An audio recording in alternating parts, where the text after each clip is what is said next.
I think a lot of education.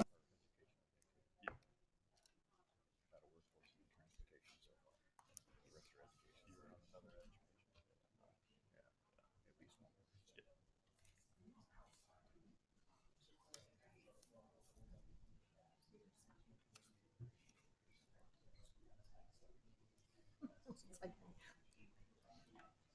feel like we're on a game show. Yeah. All right, I'll call this meeting, subcommittee meeting for Senate File 2066 to order. This bill says that schools must provide full disclosure to parents regarding sex education classes or conferences and must get prior written consent for students to attend. Full disclosure applies to curriculum and conference content. Procedures for inspecting curriculum and materials used must be provided to parents. And I have here Senator Winkler and Senator Pike to help evaluate this bill. So we'll go ahead and get started with testimony. We'll take the in-person first and then go to anyone that wants to comment online.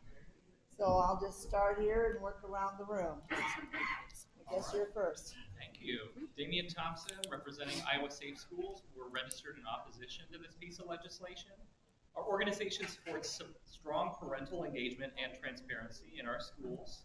Under current Iowa law, school boards are already required to annually provide parents and guardians with information about the human growth and development curriculum used at each grade level, along with the process for inspecting instructional materials before their use. In other words, the transparency this bill is attempting to create already exists in Iowa law. Our concern is that this proposal largely duplicates what's already in existing law while adding new administrative layers that create real consequences for schools and students. By moving from an opt-out to an opt-in system, this bill changes how instruction is delivered, not how information is shared. Opt-in systems routinely reduce participation, not necessarily because parents object, but because forms are missed, language barriers arise, or deadlines are overlooked. When that happens, schools are forced to exclude students by default. That outcome is uneven. Students whose families are harder to reach because of work schedules, language access, or custody arrangements are the most likely to be left out, even when there's no disagreement with the content.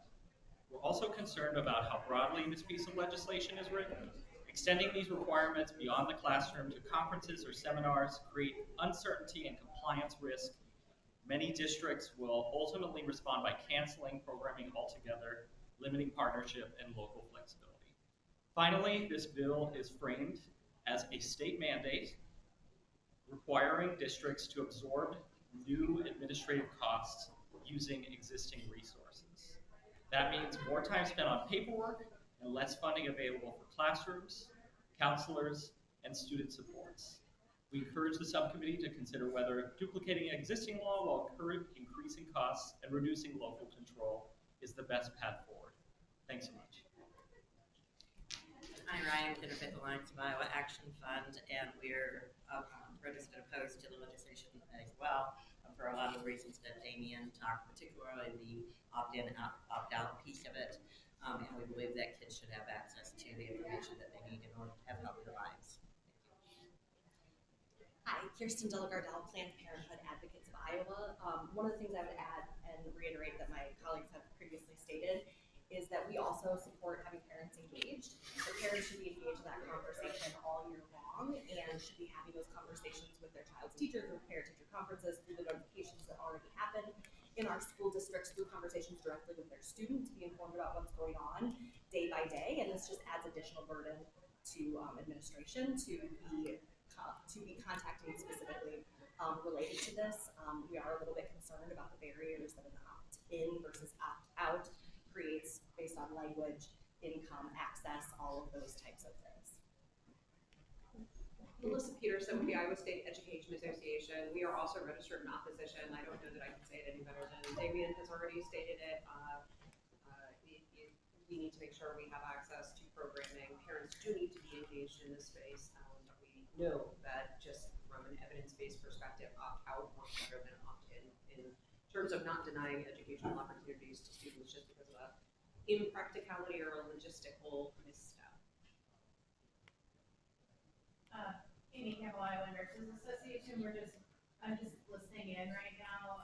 They have had some of the concerns they wanted me to report back on why this is necessary when you already have procedures in place. They felt like it was duplicative and additional administrative hurdles for schools to go through in providing this. So that I'm just listening.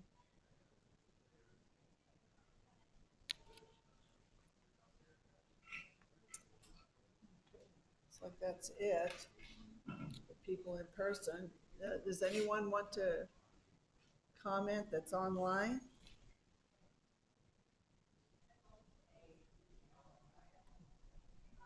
Okay, just put your electronic hand up.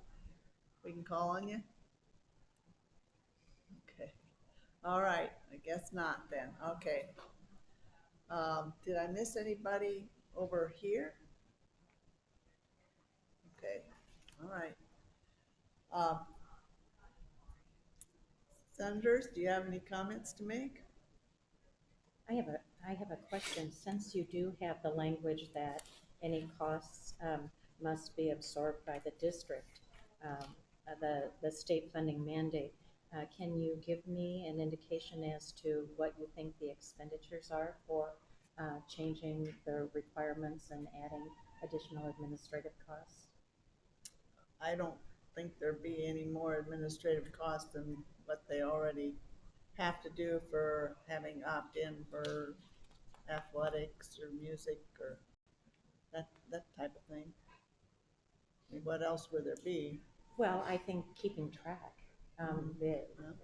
As the student progresses, I think that it does add administrative costs and unnecessary burdens. I think that we already have so many rules and regulations around human growth and development course. I happen to teach family and consumer science, teach child development, teach relationships, and I'm really wondering, I haven't been in the classroom since these laws have gone into effect, but I really am wondering what it has done to my content that students electively took with a very clear understanding in the course guide as to what the subject matter is. And as individuals have to opt in, it's very hard to get students, even when you're registering for courses, to get students to get the signature of the parents for the courses they want to register for.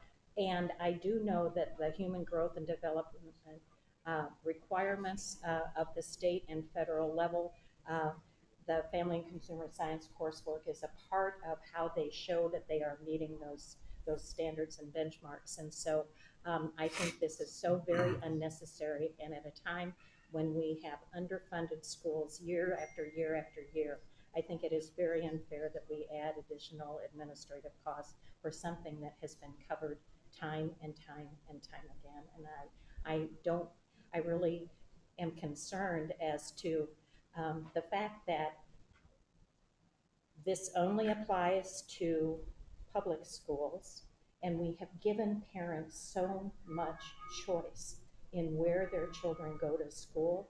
It concerns me that even though they have the choice, we continue to regulate public schools and make it harder and harder and harder for them to make ends meet. It's a real concern.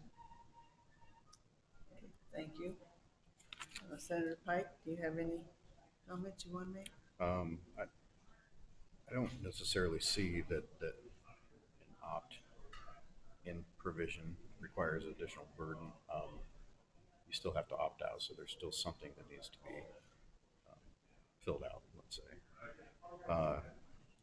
Talked about, missed forms, language barriers, parents working and not available.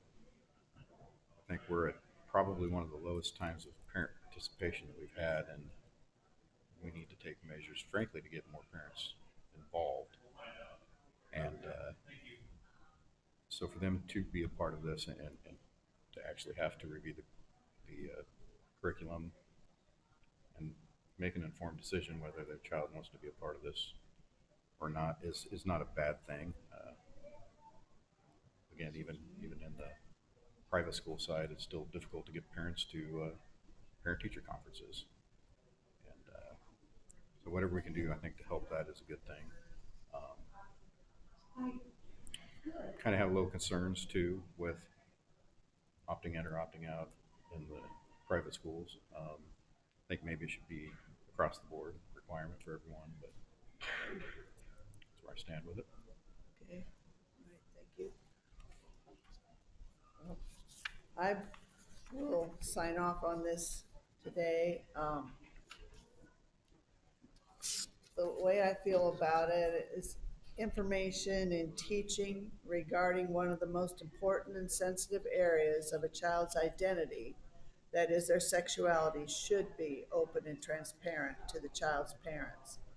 A child's attitude toward and understanding of his sexual identity, how he is grown and is developing, what constitutes healthy sexual behaviors and practices, and the ramification of different sexual behaviors and practices for his future life and health, can be greatly influenced and shaped by how he is taught. In addition, it's very important that teaching about sexuality supports and is consistent with and not in conflict with his family's faith, since faith usually informs a family's understanding of their sexual identity and what is proper sexual behavior and practice. And this bill gives that extra nudge for parents to check it out, look into this course and what is being taught. And so for that reason, I will sign off on this and support it moving through this process. So, Senator Salmon, may I ask you a couple questions? You talk about this in the form of a student's sexuality, but human growth and development is a much broader content area than an individual's sexuality. Are you aware that it is much broader and that although your focus is on sexuality, that this particular area that runs K through 12 through expectations that it is offered and taught, that it is about your development. It's about what to expect as you mature. It's about getting along with others. It's about learning how to stand up for yourself. There are so many other things that are a part of human growth and development. And when you focus in on the sexuality part and put so many rules and regulations around that, you take all of that content off the table. And I just wish that we stopped micromanaging our public schools when we have given parents and students the opportunity to go to private school, to be homeschooled, to join a charter school that is still a public school. Please realize that it is much broader than sexuality, and we need to take that into consideration. Thank you. Anybody else have any other comments, senators? Okay, well, this meeting is dismissed.